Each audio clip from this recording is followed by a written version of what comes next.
Hello everybody and welcome back to the Fantasy Football Fix YouTube channel. My name is FPL Phillips and this is your Game Week 31 installment of your quick guide.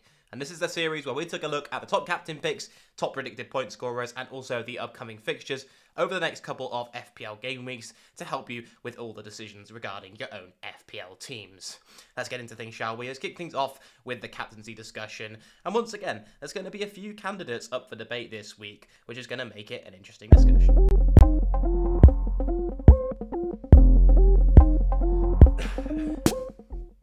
And of course, we now have Erling Haaland back in contention. He is back and going to once again be the standout captain pick that the other ones are going to have to compete with every week to take our armband in our FPL teams.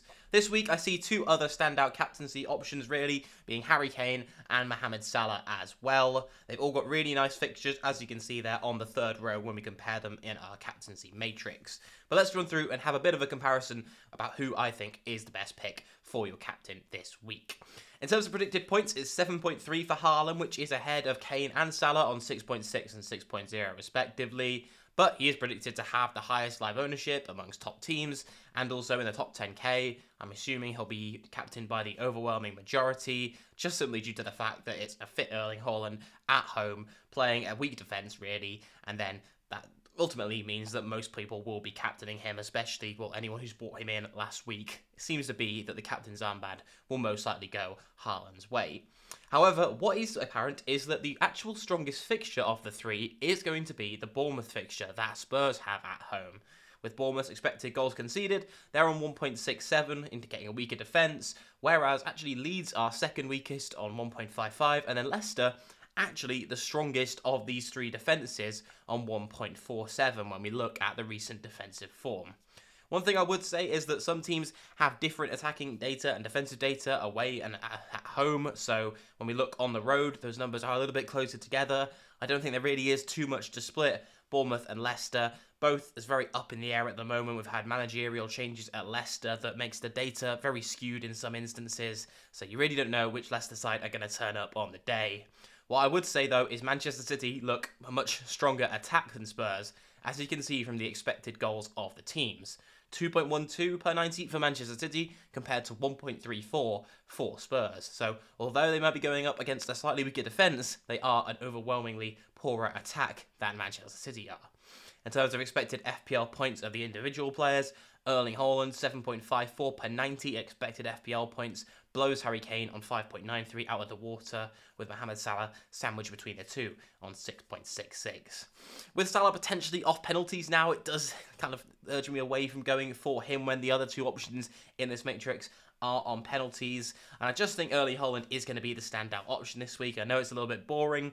The only thing that really would make me think might not go for Erling Haaland is if there is a significant chance or risk that he's going to get rested due to the Champions League games coming up next week. However, with the result last night going in Man City's favour quite outstandingly, 3-0, I don't think there's too much of a risk of Bayern getting back into that tie.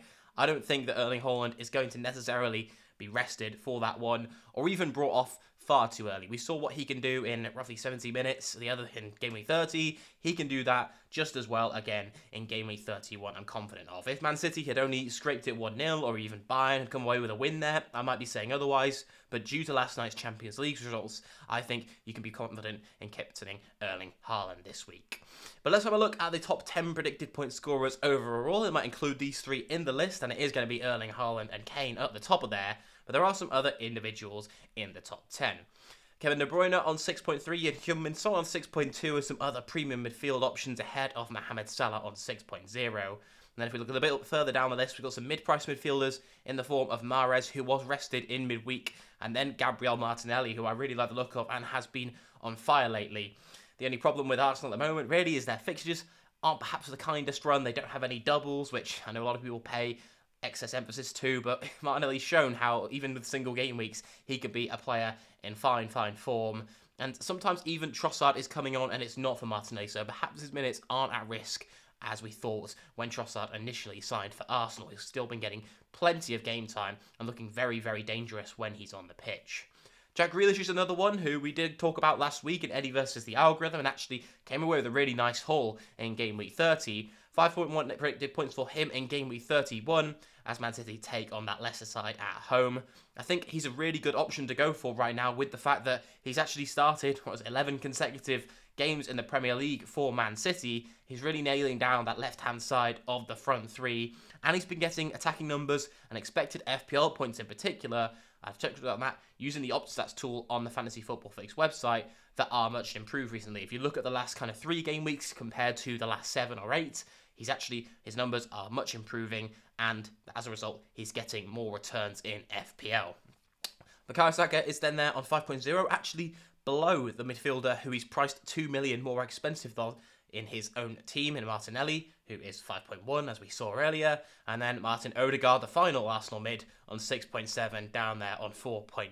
So yeah, that's going to wrap up the top 10. Let me know how many of these players you actually own down below in the comments, because it is quite a stat list this week, a lot of expensive assets, particularly up near the top, so it'd be hard to squeeze a lot of these guys into your team, and you probably just have to stick with the ones that you own.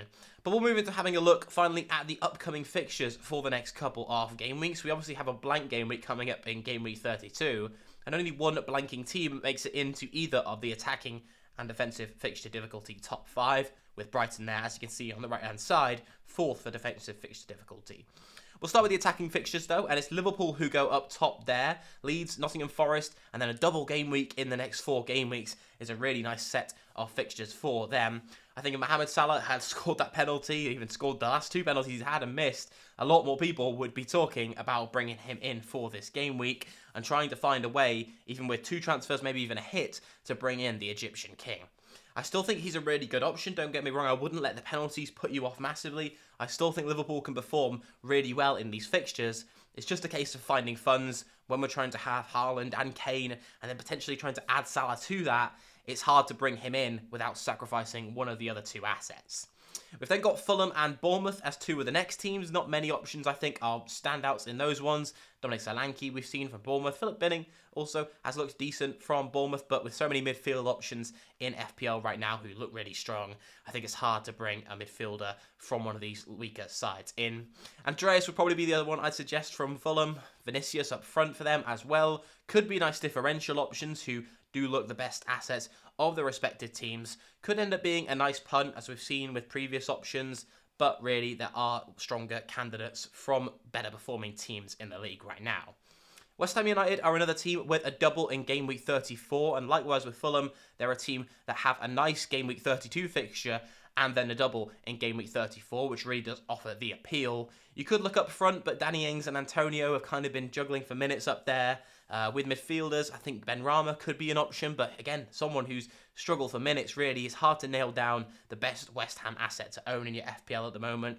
Where I'd more likely look is towards the defenders, even though they're not in the top 5 for defensive fixture difficulty. I think West Ham, like the form of someone like Azuma or Aguerd, could offer a really nice option for a defender if you need to bring one in this week.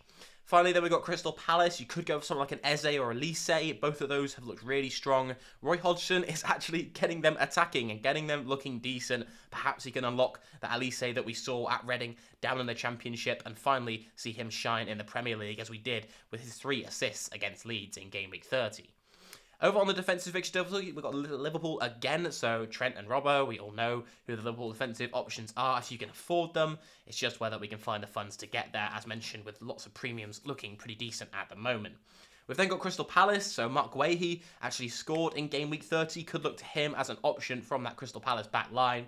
I would be wary of his yellow cards though, which could perhaps lean you over to someone like an Anderson who doesn't have that threat of a booking if you need an option for a game week like 32, if you don't have a free hit say, and you need assets for that week there. Brentford and Brighton then come in next. They've got some nice fixtures coming up, and Brighton, as mentioned, have that double in 34 but a blank in 32, so be wary of that. And then finally, it's going to be Fulham on the defensive fixture difficulty. Won't be looking at any assets there personally. That's going to wrap up your quick guide episode for Game Week 31. Let me know what you thought down below in the comments. Leave a thumbs up if you did enjoy. And remember to subscribe to the Fantasy Football Fix YouTube channel if you are new around here. If you want access to all of our tools over on the website, make sure to go down below to the links in the description. Lots of them are free to access, so make sure to hit those up down there in the description. But I'll wrap things up here, and I'll see you for Eddie versus the algorithm for tomorrow. Goodbye, everyone.